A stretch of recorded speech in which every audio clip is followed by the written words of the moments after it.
Dave Ellefson, the bass player of Megadeth and impresario of Ellefson Coffee Company, among a number of other things, is joining us in the Bent Pixel studio. Good to see you, David. How you doing, see you, man? How are you? Thanks for stopping by and making some time for us. Frank Mir is in Russia right now, and he's going to be joining us by phone as soon as he wakes up. So I talked to him a little while ago when I was on my way to pick Dave up. He was alert. He was awake. He was sounding a little groggy.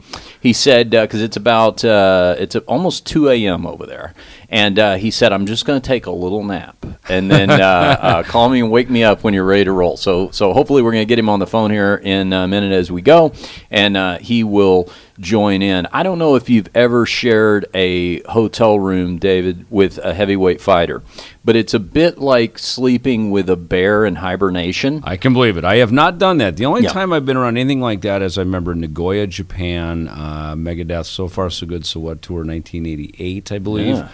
We were in a hotel with a bunch of sumo wrestlers. Yeah. Sake was flowing, and it was an interesting evening for sure. Yeah. It's probably not unlike that because it's waking up with Frank is there's a whole pregame to it. So once he starts stirring, there's a lot of kind of like a bear. Yeah, he tries to get some momentum going, shifting left and right, so he can roll out of bed. And I don't know how long he's been there, but a nap is the enemy of jet lag. Yes. Because when you're jet lagging, and that's literally halfway around the world over there. That's a tough one. Our last trip to Europe, we started in Moscow as well. Yeah. And so you kind of like, okay, let's bite the bullet and do it the first one. And you're up at the middle of the night, show's over at midnight, and you're fired up and rocking because it's like 3 o'clock West Coast time. So you're like wide awake, and then sure enough when it's time to get rolling, you're ready to take a nap. So that's hey. I guess that's why we have coffee, right? Yeah, that's right. That's right. David is in the coffee business. EllefsonCoffeeCo.com is the website, and as big of a fan as I have been of Megadeth and your other side projects over the years, I'm also a fan of coffee. Nice. So this was a nice transition for a fan like me. So we're going to talk a lot of music and that sort of stuff, but I do want to establish that right off the bat and talk about Ellefson Coffee, because if you go to the website, coffee itself probably needs no introduction, but the branding that you guys do is really clever, and it's really compelling, and it's got a real rock and roll lifestyle attitude to it. So maybe just for the uninitiated, kind of give people an idea of what all that's based on. Okay, I mean, you just described it, which is awesome that you did, because that's what we are. We say that in all of our conversations. Hey, we're a rock and roll coffee company. Yeah. And actually, for DJs such as yourself, we have the Atomic Rocks that we just rolled out at NAMM. Yeah. And we realized in an interview that we did with Eddie Trunk live on Sirius Radio that is a very DJ-friendly coffee product, because you can eat your coffee. It's a chocolate-covered coffee bean. Yeah. 2 or 3 of them will get you tight.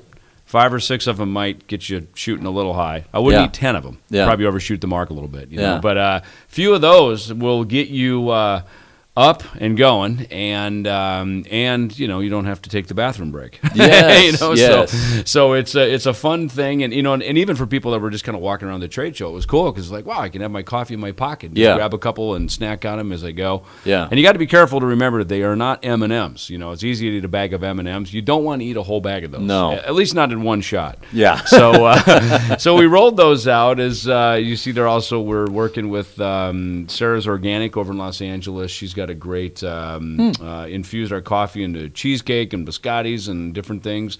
We rolled out some signature roasts for some of our friends in big rock bands like Skid Row and Autograph, and also for Michael Wilton of Queensryche. He'd had a coffee before, so he knew the business.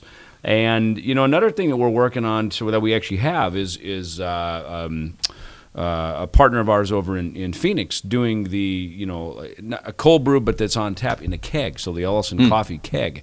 So essentially in a bar or restaurant next to your Budweiser or next to your tap, you can actually have Ellefson coffee right there. You guys, I was watching some of the video clips from NAMM, big music conference. If people don't know, it takes place annually in LA, and Dave's on his way back from that. But your partner over there, Tom. Yes, Tom.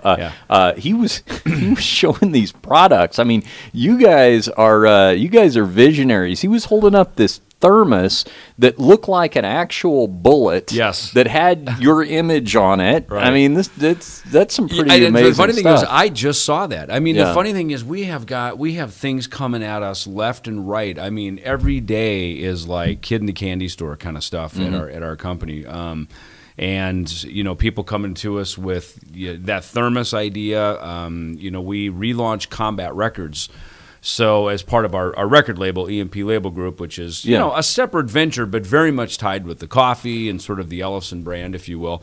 And, so along with that comes a whole other line of things. We started publishing the Combat Bullets magazine, so we're publishing that quarterly now.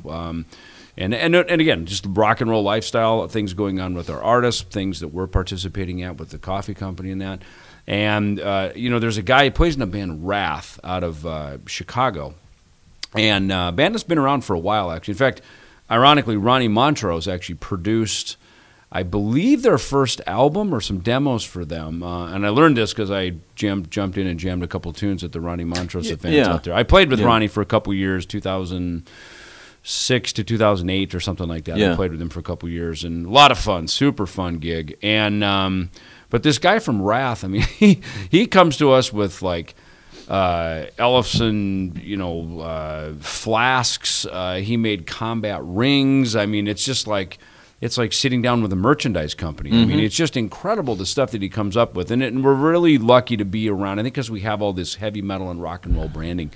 The people that come to us with things, they think like us, They're the black T-shirt crowd, if you will, right? They're the rock and rollers, and they come to us with just great ideas and merchandising ideas, and it's been a really fun venture to get off the ground, and now that it's got wings, it's really a lot of fun to be part of. I've also got to think that the years of band experience, band merchandising, band business, good and bad, hard lessons, things like that, have got to come in handy here. Oh, totally. What are some things that come to mind that maybe you learned along the years, coming up in Megadeth, that you're kind of grateful that you had that experience, because now you're realizing, oh my gosh, if I had not been burned like that in the past, I wouldn't have seen it coming this time. There's a couple of things. I mean, first of all, literally a couple times a month, somebody will come to us with, our coffee is the best, and our coffee's better than yours, and people say your coffee's crap, and you should try ours. I'm like, well, I don't know. Our customers seem to love it, and they keep buying more of it, you know? And so it's always that, and that reminds me so much of this gunslinger guitar mentality. Dude, I'm the best guitar player ever. And it's like, well, I don't know. People don't necessarily always want the best. They just want something they can relate to. You know what I mean? Like a Led Zeppelin record. You know, that's not the best recording. Is that the greatest performance? I don't know, but it's the one we fell in love with and the one that we like. To me, charisma, character, that's what people fall in love with. We're not computers. We're not robots. They like the emotional connection, and I think that's what we do really well with our branding and with our companies is and that's exactly like a band. Another thing people come to us is like, oh, you guys should be in the Safeway grocery store, or you should be over here. Always telling you that you should.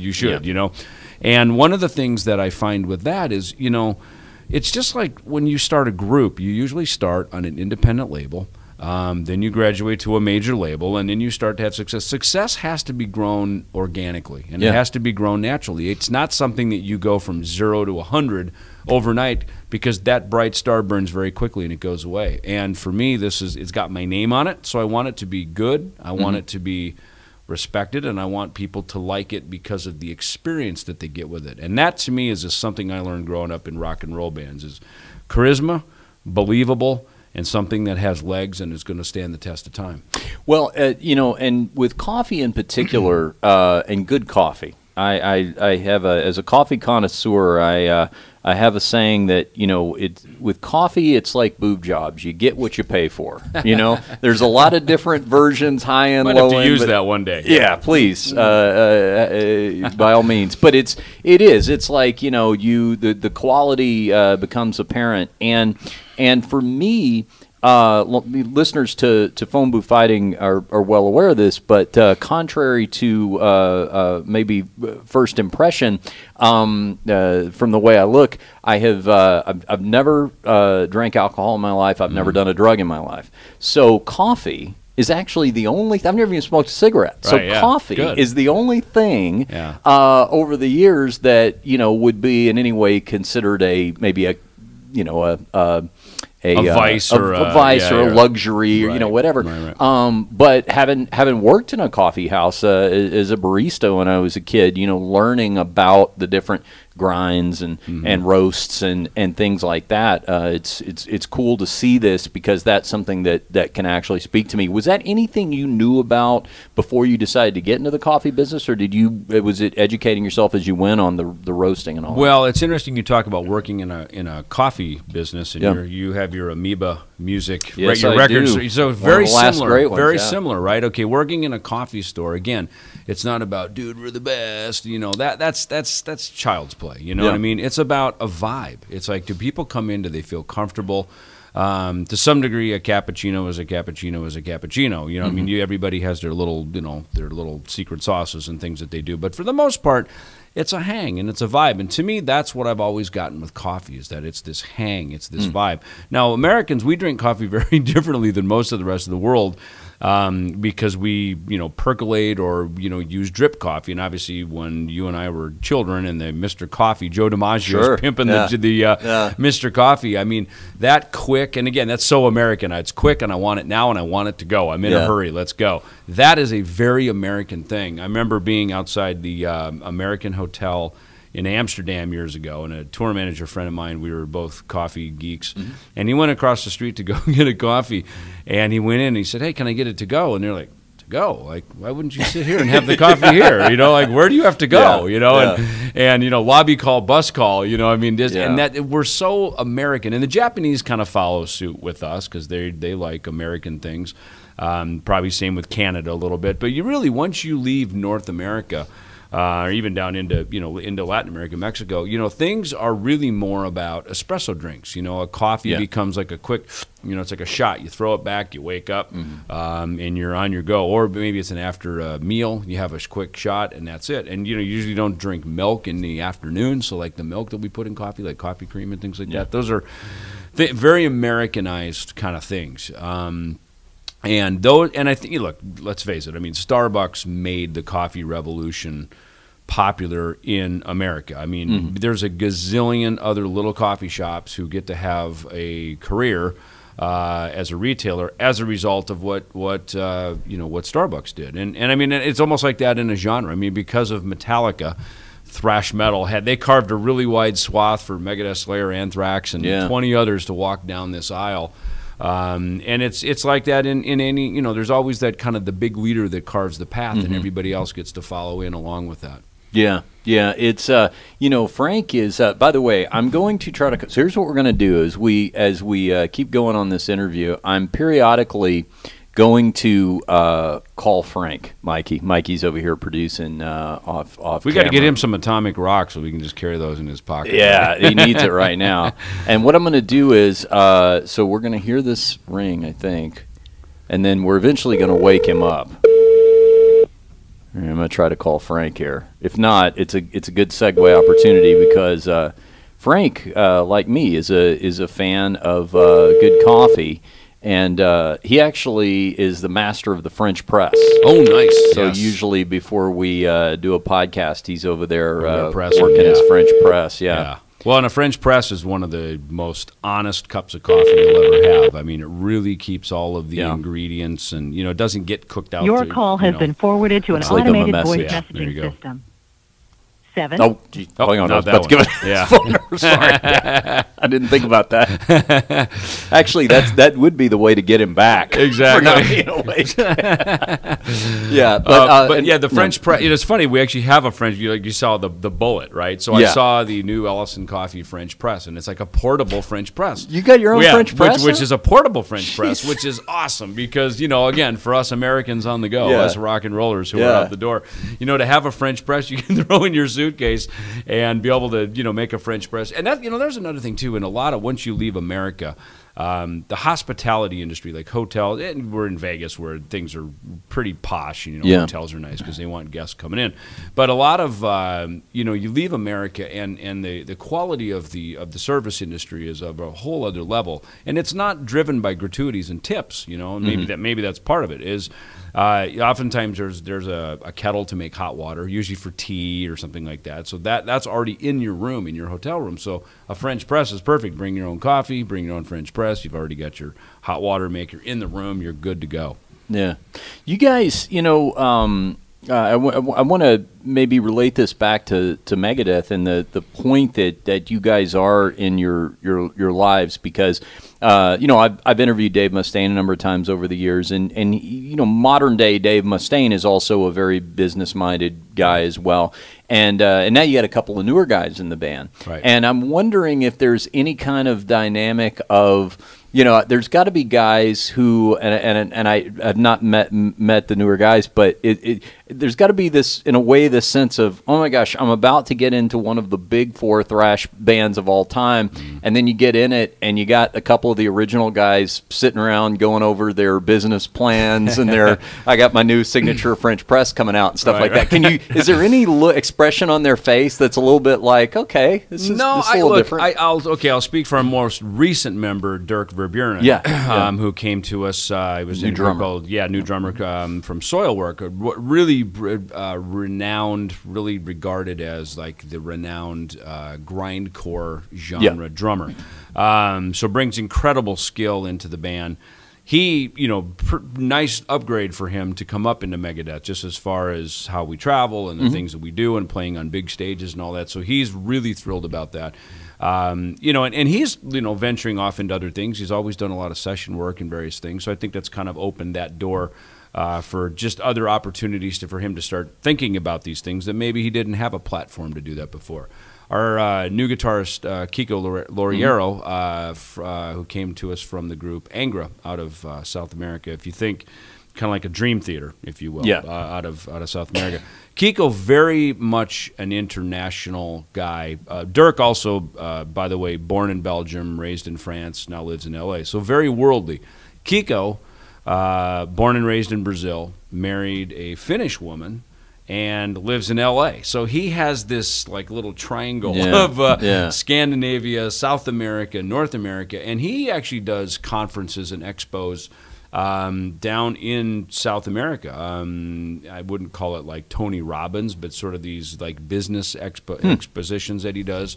Where he speaks at and does very well with that and different kind of business and music business related things. Yeah. So he was always on the front edge of like talking to me about Bitcoin. Blockchain, all this kind of stuff. He would come to me, and in fact, he was very encouraging me with the coffee company. He goes, I see this coffee thing with you as being something that I think you would do really well at. So Kiko has a very astute business mind, and because he can see things from a more worldly perspective, we're definitely a smart, educated band. Which is cool, and it's great that we all rise up to do these different things. And again, like you say, Dave and I, we've been doing this 35 years of Megadeth now this year. We're celebrating. And it's so that and a lot of this stuff, beer, wine, coffee, cigarettes, whatever it is you're into, these are all kind of lifestyle extensions. Hot sauces. I mean, we don't have hot sauce, but you see a lot of guys doing this. And these are just kind of like lifestyle extensions. And it all started with, who was Cheeseburger in Paradise guy? Oh, Jimmy Buffett. He's the guy. I Sure, mean, like, yeah. I mean, we all owe him. I mean, he Yeah. was the first guy who brought out the whole island lifestyle. Again, had his Cheeseburger in Paradise restaurant. Posting his recipes online. I mean, he's the guy who really did it. Then, of course, Sammy Hagar and Kenny Chesney now does it. And, so it's not a new concept, really. But, I think the trick with it is finding that lifestyle, that product, that thing. But people really believe you, And for me, coffee, I'm like you. I mean, I sobered up many years ago in 1990, and so for me, coffee's just kind of been with me on my whole adult journey. Yeah. And it's what I do. When I'm not jamming and playing, I usually go seek out a coffee shop and hang out. And I also think too, particularly with the genre of metal, is that because the music has been around. Well, I mean, technically Sabbath in the 70s, but I mean, even if you're just going to go from the 80s forward, when you talk about like consuming products, me in the 80s, I'm in high school, so I'm just worried about buying a pizza. I'm not shopping for a French press. Right. I'm not, I'm not going on cruises. I'm not doing all those things. But the modern day me, as a homeowner, is definitely doing all those things. So it's kind of nice that the music that I like has kept up with me, kind of in that sense as well. Well, and I think with Megadeth, I was just having a chat here I'm in town for this Names Con convention, which is owned by GoDaddy, which is kind of cool because I give GoDaddy a lot of my business buying domain names, and we were talking about that. When you get an idea, get the domain. And sometimes I'll go the step further and even get trademarks on things.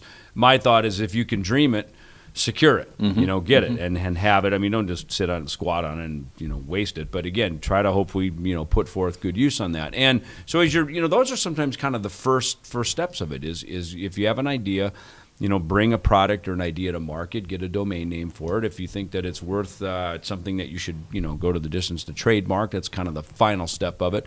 But, then you set yourself up. So kind of, just like a band, you come up with a name, then you get a logo. Probably should get a .com something or a Facebook or kind of secure your social media. You don't want to come out as thinking that Kiss hasn't been used and suddenly too much to your In case there is a Kiss, or in case you're mistaken, you'll hear shortly from Gene Simmons either way. Exactly. So and I just use that as an example, of the guys. But again, and I think with Megadeth. Now we're in our fourth decade, if you will. I see the turnover. I see guys our age who used to be in the front row. They're now in the back nursing the beer, sitting down in the seats of the arena, and then toward the back, there's some, in the 30s, they're standing there, and in the 20s, they're kind of in the pit. And the teenagers are up against the barricade, with their new Megadeth shirts on, going, wow, this is the mighty Megadeth, And so I see it, and I've watched it grow up. It's kind of like every 10 years there's a generational introduction into our fold, and it's a pretty cool thing to see. So that's where, again, I think these products and these things, does a wine and a beer and a coffee, does that appeal to the to the teenager? Maybe not. But, and for them, we've got T-shirts and all kinds of other, fun merchandise things that are much more appropriate for that age group. What go into music and particularly the touring aspect and things like this, I'm always kind of fascinated, and I think because it relates a lot to what we do with podcasting and such, the way that technology has enabled us to get smaller and smaller in our traveling and our touring. Frank and I are taking the show to your adopted home state of Arizona here in a couple of weeks. More on that later because that's kind of a big announcement. But what I can remember even 10 years ago in radio, I would need a giant truck with a mobile unit and an antenna coming out of the top of it and all this kind of stuff. Right. Now, give me a high-speed internet connection, a laptop, a couple other pieces I can fit in a backpack. We're ready to go. In terms of being on the ground floor of Megadeth and then, going all the way up until you took your break through most of the first decade of the 2000s, but then back in.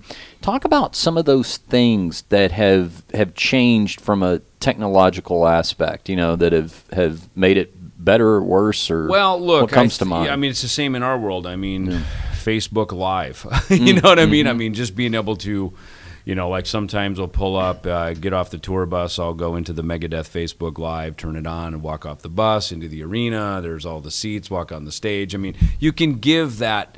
You can bring the fans along with us into the journey. And again, they can't quite touch it, but at least they can see it and be part of it. And in our world with metal and thrash metal, I mean, that's what they want. I mean, they just I think as a genre, look, they know we're, a big successful group, but, we started just like them. It was jeans and T-shirts. We're all the same. And I think that is important for our fans, is that we bring them with us, that we don't separate them away from us. Yeah, I see, and I wish that had been around when I was a kid. You hear sometimes people say, "Oh, this has pulled the curtain back on everything, and now people can't be these larger than life rock gods." But to me, I think back to being a kid and deciding, okay, I want to be in a band. I want to learn to play guitar. And as you're doing this stuff, it was such a riddle to try to crack, because I'm sitting there in my bedroom in Fort Worth, Texas, going, are these even actual people, that I'm listening to? Like, I can only get to them through these magazines and album covers. And I think that aspect of being able to be introduced real time to that kind of behind the scenes stuff. I mean, maybe sometimes it would just be a curiosity, but other times I think it would actually give me some insight into how I'm going to try to do this thing myself. Yeah, I mean, there was, I think, growing up, when there was My World, Circus Magazine, radio in the big cities. And I grew up on a farm in a very rural part of Minnesota. I mean, Minneapolis was 3 hours away. So I couldn't even listen to those radio stations, And the one I could listen to, Sioux Falls, South Dakota, about an hour and a half west on I-90 of where I grew up. I mean, they didn't get the big rock stars coming in. That was kind of what they could call a tertiary market. You know what I mean? So when bands were really big, they'd go play there. And they wouldn't drop in and do radio. They were kind of above all that, And I think, social media, I mean, with Megadeth, we've always been very, we had the very first band musical artist website ever. I didn't know this. You told me this in the car on the way over. Yep, in 1994. On the Euthanasia record, Capitol Records came out to Arizona, where we built a studio and we were recording the record. And they came out to us and they said, as the marketing and the launch of this record, we want to get into this new technology called the World Wide Web. Yes. And, wait a minute. Is that him? Well, I don't think it is. I think that's somebody else calling me. We don't have time for them now. Yeah, I like when it comes up, scam likely. Yeah. Did you get that? I love that. I love that technology. I mean, that is one good thing about technology. Now it's not, who is this?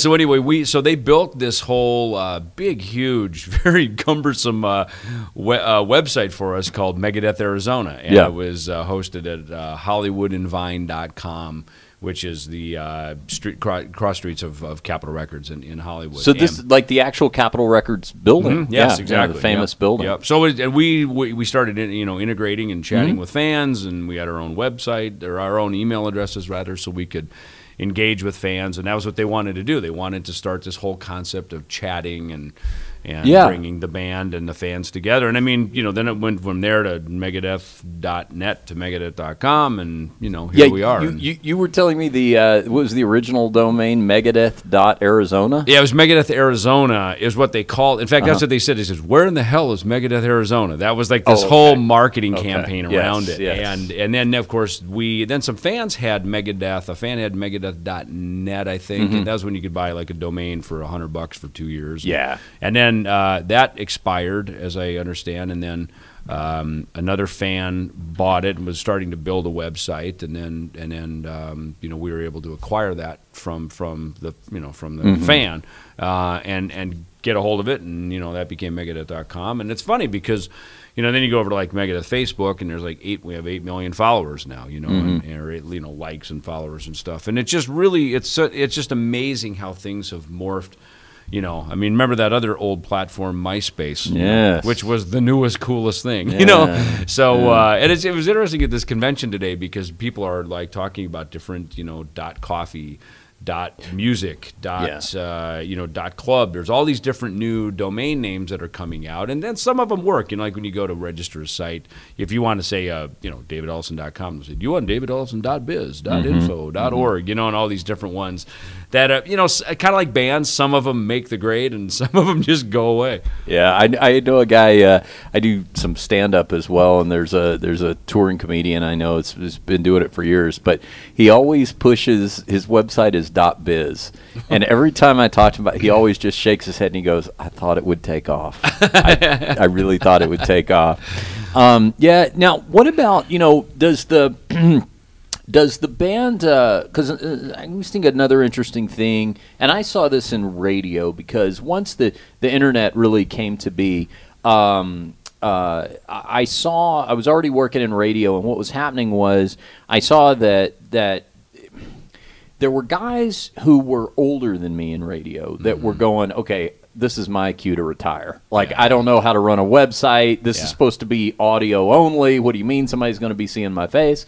There were younger guys who I was realizing, boy, they're never going to know a world without websites and podcasts and all the rest of that kind of stuff. There were guys in the middle, kind of like me, that were like, okay, I need to teach myself this because this is going to be absolutely essential to survival. Right. Was there a point in Megadeth like that? Was anybody resistant to like that old original Capitol Records idea, or did everybody kind of already seem interested? We were on board. I think the main conversation is like the World Wide Web. What is it? It's like, well, and they said, we don't, this is kind of what it is now. We don't really know what exactly it's going to be, but we think it's going to be big. It's like, there's gold in them there. Right. So we just got on board with it, and again, we had a manager years ago who dubbed us the world's state-of-the-art speed metal band. So we've always used the latest technology to cut our records, and we use the latest technology for our stage production and video production stuff. So for us, we've always embraced and pushed forward with technology. It's never been something we went, oh no, bro, we're old school, and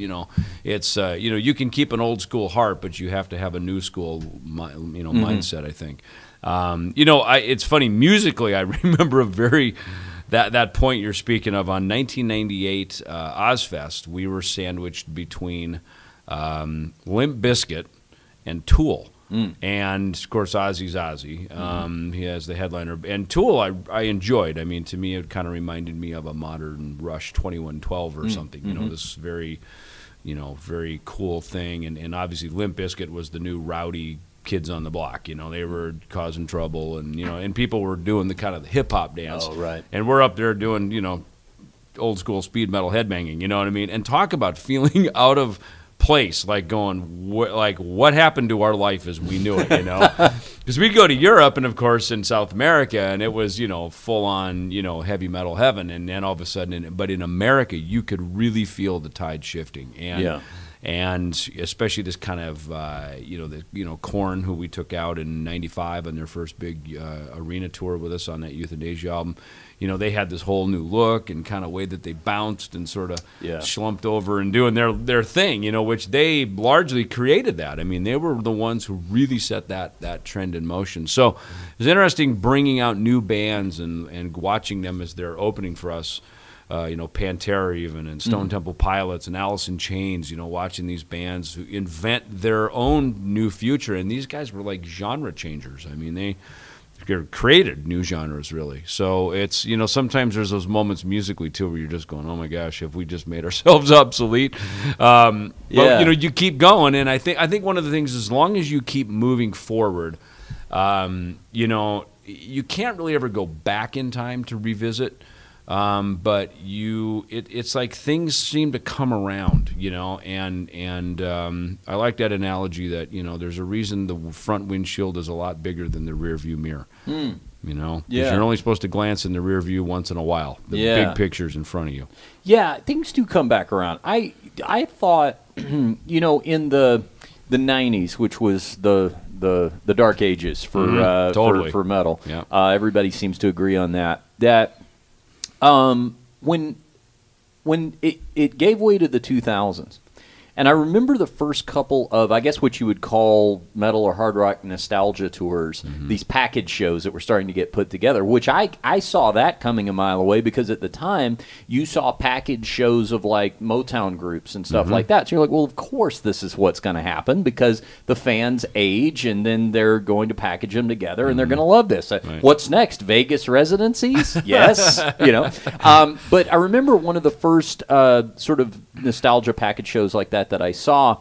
There were clearly two camps. There were the bands that had never quit doing it, and there were the bands that had taken a break. They got contacted by this promoter. They bought back all the old clothes or whatever and got it back together, and it was cool to see them. But you could definitely tell the ones who just didn't stop doing it, kept doing what they did, and stayed true to it. And I think that's maybe a mistake that a number of bands made during leaner times was, oh my gosh, we've got to change. We've got, because if you just stuck to what you knew and what got you there, there may not be as many people. The venues might not be as big, but the loyal hardcore fans stuck with you. And guess what? They're coming back around. My girlfriend and I have better part of a 15-year age gap. She's discovering all this for the first time and loving it. I mean, she loves going to see metal bands that she's never seen before. She heard about them, but she was a kid. First time I noticed that with Megadeth was in 2010. We rolled out the 20th anniversary of the Rust in Peace album, and we did this anniversary. It was supposed to be a month, turned into an entire year world tour. And down in the front, as I saw those kids, who had just gotten their Megadeth shirt at Hot Topic, and I mean, very much the modern music listener.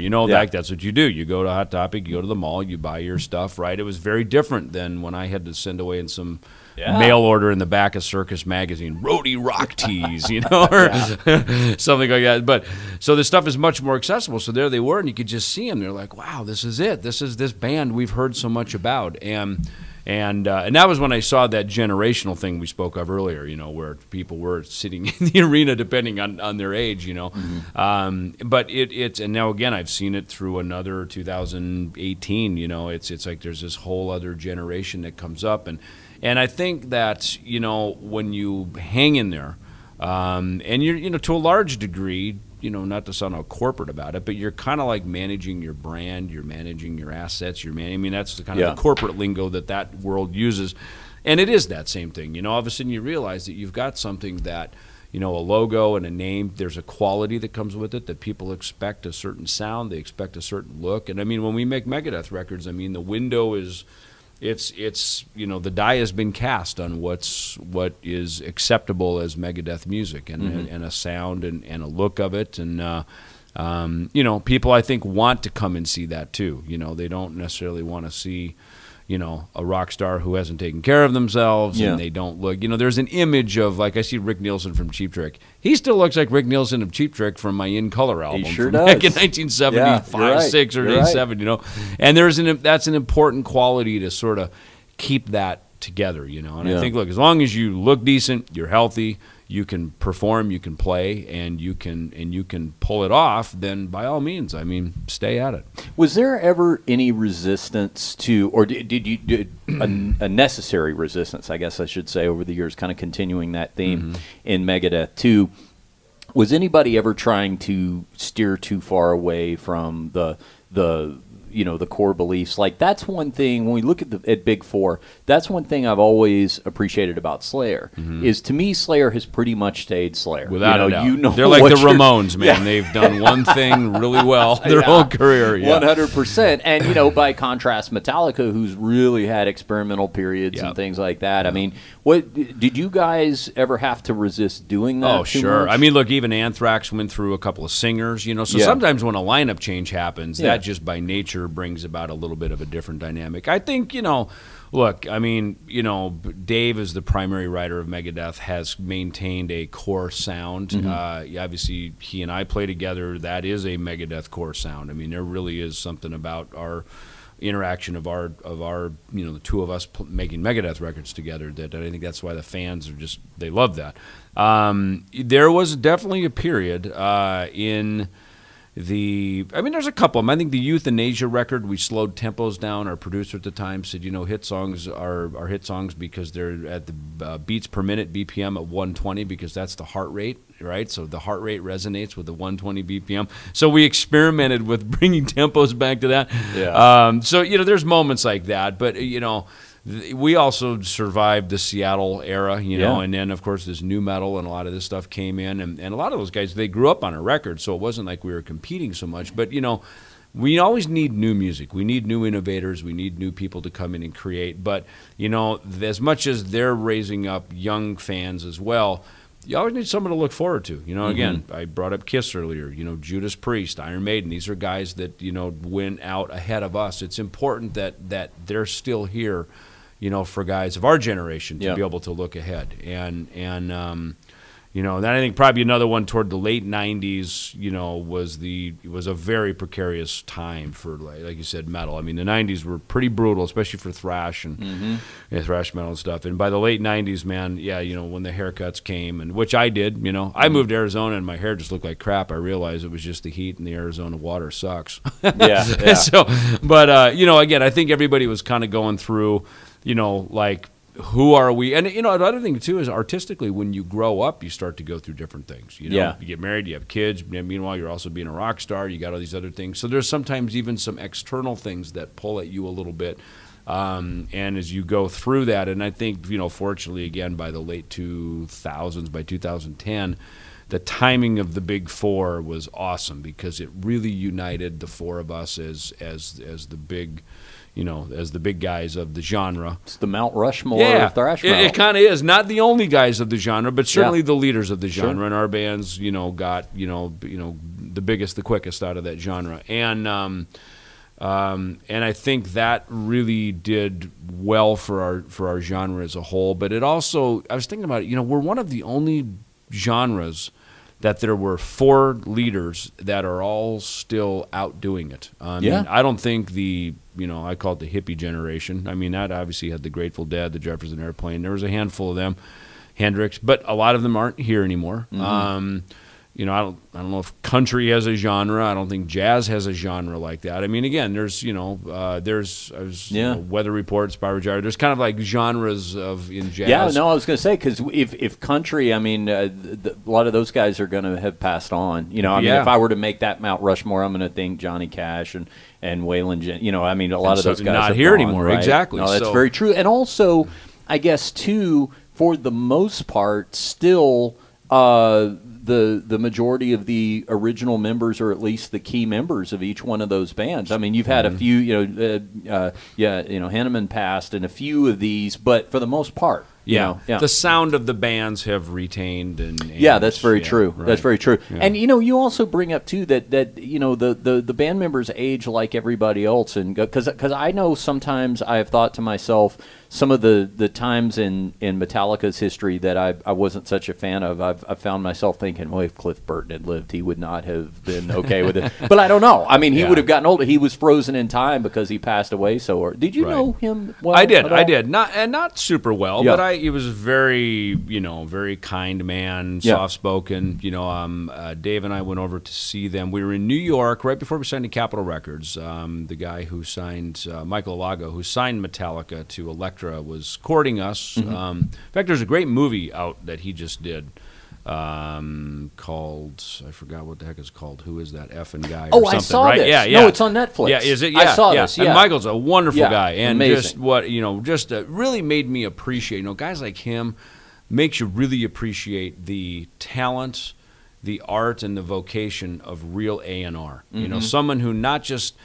And I know there's now owning a label. It's like, dude, check out my band, and it's like, doesn't matter really if I like it. It's like, is this something that artistically is going to really connect with the hearts of millions of listeners? Yeah. I mean, that is a real talent.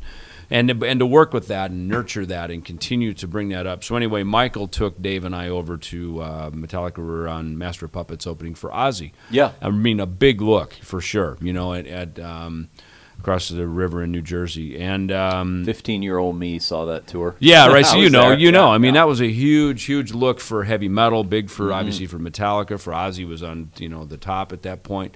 You know, I spoke with him then, and we were talking a little bit about his writing, his participation on Master of Puppets, and he said, well, I didn't write as much as I did on Ride the Lightning, you know, but a couple of things that he did write, like Orion, I mean, significant, you know. And you're right. I mean, there's kind of frozen in time. And Randy Rhoads is probably like that. I mean, here's a guy who, man, the the amount of creative output he had in just those couple of records, I mean, that's just canonized forever, you know. And yeah, who knows what that would have been like had he made 2 or 3 more Ozzy records. Yeah. You know? But so we take what we take, and you know, the memory lives on, I think. Tell me about your record label. Now, this is, I mean, I think many a musician's dream would be to start their own record label. And, you know, this is, I'm going to guess, also one of these situations where modern technology and the internet and that sort of thing kind of helps us out, because not that a record label isn't always a gargantuan task, but it is easier to reach the consumer than it has you mentioned been in the past. about, you know, having a mobile truck versus you know, having a podcast. Well, same with the record business. You know, you don't have to necessarily be a publicly traded company. Thank goodness we're not, because that's kind of what happened. Is really there's, you know, Sony, Universal, Warner are the 3 big distributors now, and under that almost all other record labels land. And then there's some other distributors which we use that are outside of those circles, that are basically the big independent record distributors, and that's how we were able to have a label and then push things out, you know, across the world through those distributors. Some of it is digital, most of it being rock and roll and hard rock and metal is not digital. I mean, people still like to buy CDs. They still like physical product, especially the vinyl movement has been huge for selling, you know, records. It really started with, I saw this little teenage female band, kind of a punk rock, hard rock, punk rock band out of Phoenix called Dollskin. Yeah. And I took them in the studio, and so really the label was initiated as kind of an artist development project. And then when Tom and we were friends working on something for the Shocker movie, this Wes Craven movie, Shocker, that Megadeth did No More Mr. Nice Guy for. He and I connected on that, and then that led, he said, hey, listen, I've run record labels before. Why don't we blow this up and really turn this into a label? He goes, man, I've got acts coming at me all the time. I'd love to sign them. And it started with, you know, a lot of, again, kind of artist development type stuff, and then it quickly moved over into Mark Slaughter, Autograph, Doyle, from the Misfits, you know, Chuck Mosley here. I've got his shirt on, who sadly passed from us here a few months ago. I mean, you know, people that had significant history, and their records would sell because they had built-in fan bases. Yeah. And so suddenly we kind of had this, wow, we can be an artist development division, and we can also be a great way to keep legacy artists on the freeway of their career and give them a great place to, you know, be able to blow their records up on radio and get Billboard chart positions, which helps them get better shows, which helps them sell more merchandising. So to me, having a record label is about being in the service business. Yeah. You know, that's really what we are. Our job is to connect an artist to their fans. That's and you know, you talk about the importance of the true art of the great A&R guys and their craft. Also, you know, I think that pertains to DJs, because, you know, your band Dollskin, I heard Rodney Bingenheimer play them. Right, yeah. And I take Rodney Bingenheimer's word for things. Yeah, you know what I mean? Like, yeah. And that's what a lot of people don't realize was one of the real intangible qualities of great DJs like him. I mean, like Wolfman Jack was the guy when I was growing up, you know, but there, you know, you're right. There are significant DJs around the country that broke Kiss, they broke Rush. They broke some of my favorite bands growing up. There'd be a region, especially the Midwest, was this, you know, this real kind of blue-collar, hard-working part of the country, and they loved hard rock and metal music. It was just, it's you know, the Midwest is our version of Birmingham, England. You know, where Judas Priest and Black Sabbath they all from. You know, there's just something very organic and real about it, and that's where that music connects. And you know, that's who we are as a label. I mean, that's, again, I think probably if there's a thread between, you know, me as a musician, Megadeth, what I do with Coffee, EMP Label Group, relaunching Combat Records. You know, when we relaunched Combat, we really realized, man, that label had such a impact on thrash and punk rock music fans from the 80s all through the 90s. Just with the artists that were on the label, everything from Megadeth to Circle Jerks to Exodus, Merciful Fate. I mean, these bands that were on there, that logo alone, is just such. And so part of what we're doing, obviously, we're putting out new records with it. But a lot of it is just lifestyle branding. I mean, over there is where that's where we have wine and beer and whatever stuff that heavy metal fans want to buy. That's so funny.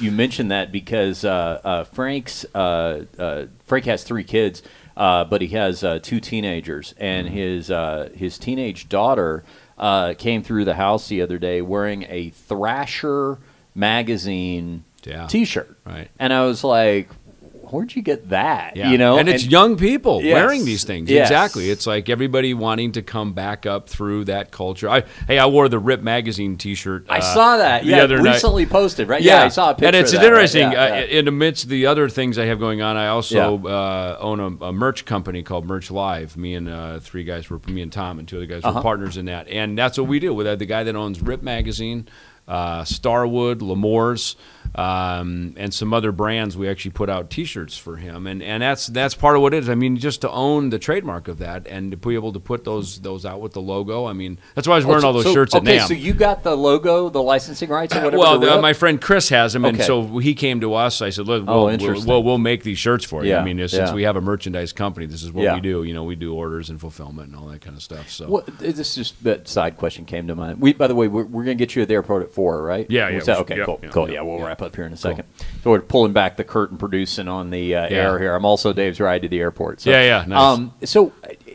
thinking of those old magazines, you mentioned Circus earlier, Rip, Hit Parade, or some of those. What was the craziest, if anything comes to mind, what was the craziest thing you ever read about yourself in one of those magazines that you were like, okay, here's some publicist whipped this up? Does anything like that come to mind? Or were they true? Were they kind of fairly... Here's a couple of moments. Okay, well, one I think was probably when we did an interview with Penthouse. Like that's awesome when you're like 1983. You're a young rocker. To do the interview with Penthouse when you're married with kids, not as good. You know what I mean? And again, because you're going to give a much different interview. And you're a much different person as an adult. Yeah. That's like the ultimate. Oh my God, I can't wait to be at Penthouse or Playboy. Or something like that. So, just interesting the time of when that hit, because it's you're talking more about music and your band and success and things like that. The other one I remember, me and Dave and Marty Friedman had done an interview. It was either Guitar Player. I seem to think it might have been Guitar World magazine. It might have been Guitar Players during the Countdown to Extinction record. And so these magazines, huge print magazines at that time, and I was a fan. I read them myself. And they did an interview, and it was incredible journalism, because some guys will interview you, and then when you see it online, they put in all the, kind of, sort of, cough, cough. They print that. Yeah. You're like, dude, that's not journalism. That's just reprinting a chat. Yeah. And this guitar, let's call it Guitar Player magazine. I mean, they really did an incredible job they made me sound very astute, educated, well-spoken. And I thought, you know what? That's journalism. And that was like, welcome to the big leagues. So I haven't really had people say, put words in my mouth over things.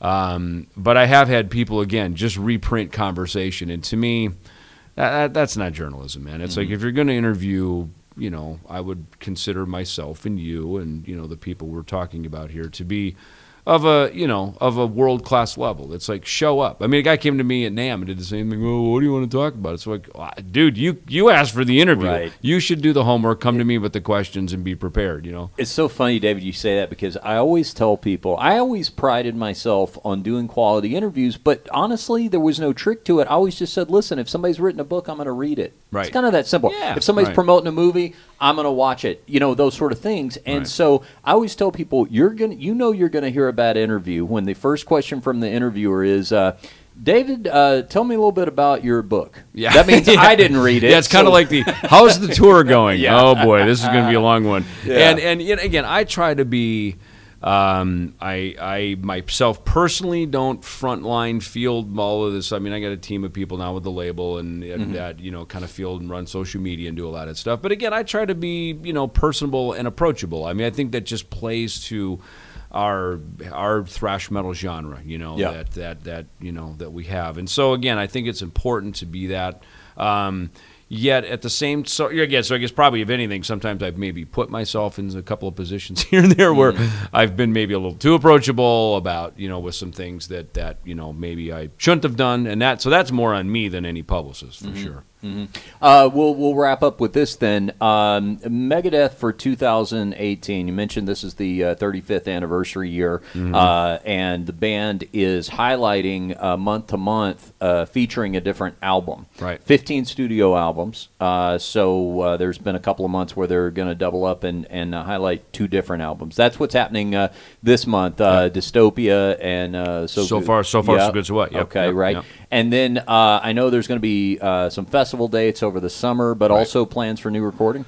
Yes, well, new music stuff being, and I think we're all doing it now, writing riffs, lyrics, ideas, things. We talked about it on the tour this last year as we were, it's fun just to start talking about it and just kind of think about, okay, what kind of an album do we want to make, and so just sort of, you sort of set your intention on it, and you kind of get that plan going forward. I mean, at one point, 2018 was going to be completely off, make a new album, and go back on tour. Kind of a traditional mindset. And I sensed, and I'm glad it's gone this way, is that at this point, man, we've got so much history, and fans want to go back and hear older material. In fact, "Killing Is My Business," our very first record, is one that's probably been the sort of slow-growing sleeper cult classic that has come up the ranks, that people keep asking us to hear more and more music off of that record. It's so funny, a band, as we've grown older in our years and in our decades, people want to go back and hear the earliest music from.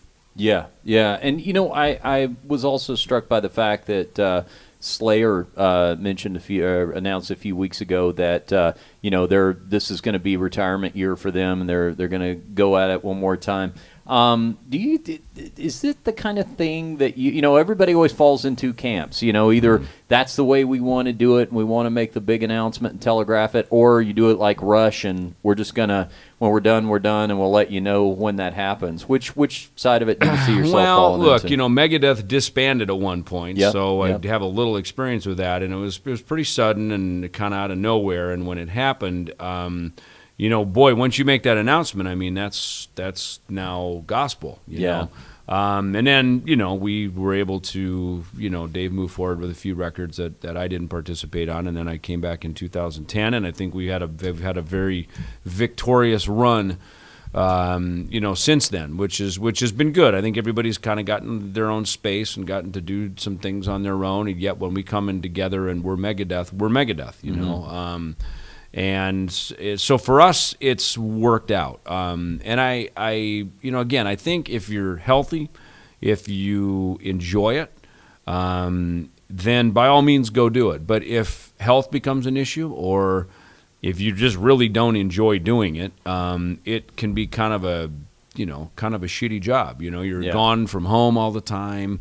It doesn't really matter how much money's there, because at some point it's like it isn't about the money anymore. It's just like, man, I'm doing something I don't like. And I think, I don't know what Slayer's reasons are for it, other than, look, they're friends of ours. We've been doing it for a long time. And look, and if they're just, again, with Jeff Hanneman not being there, so whatever their reasons are, obviously we have to support that and, live by that with them. Yeah, I want to see who the first band that because my girlfriend and I, for as many metal shows as we go to, we're both old souls. So we go see, the great part about being here in Vegas recently, we've seen Wayne Newton, we've seen Rich Little. I mean, their combined ages are like 250, And on the way home from Rich Little, I mean, he's up there just telling, he did 24 impressions, and I think 2 of those people are still living, you know what I mean? And we were driving on the way home, and I said, I wonder who the first metal band is going to be to get to that level. I mean, we're all in our 80s, and we're sitting around, and there's some. I think it's possible. Well, Judas Priest making a new record, and they had that first single that was available for a download, which I downloaded, and I actually just listened to it yesterday, and it's great. I mean, it's really, really good, and I mean, again, they, to some degree, Priest is, look, there's everybody makes the Rolling Stones comparison, and it's like, look, the Stones, man, they sound great, and they're out doing it, and their shows are huge, and people still line up and pay the money to go see them, so why wouldn't they keep doing it? And again, they look like they're having fun. They look like they're having a good time. And I think that's kind of the thing with bands is sort of you go through those things and you find your own space and you find your own peace with it all and with each other. That then you just, look, we do it because we're on stage and it's fun. And I tell you, when you have a little time away from it, you really do appreciate it. And you realize that what we have and what we get to do walking on these stages and playing for all these people and playing these songs is, you know what, it's a real gift, man. And it's like, don't look the gift horse in the mouth and really treat it with respect, treat it with candor, and be appreciative that the fans are appreciative. Dave Ellefson of Megadeth has been our guest. The coffee is available and can be seen at ellefsoncoffeeco.com. What else do we want to mention, Dave? Social media, where people follow you? Instagram. We've got Ellefson Coffee Co. I've got my own Instagram, just David Ellefson Bass. Same with Twitter. We got Ellefson Coffee Co. We got EMPLabelGroup.com and all the social media stuff. The same tags as well. All right. Well, now Frank fell asleep on us. I mentioned that at the beginning of the interview. Hopefully he's not going to miss his flight at this point because he's got to get to the airport to fly back from Russia to here. He'll be back in studio with me here in a couple of days. So apologies on his behalf for sleeping through our interview, David. But it's all good, man. This has been great, and I really appreciate you making the time to do this. And don't let this be the only time we have you on. I'd love to get you on again and talk about some more stuff and get Frank on and all the rest of that. Appreciate it. All right. Dave Ellefson has been our guest.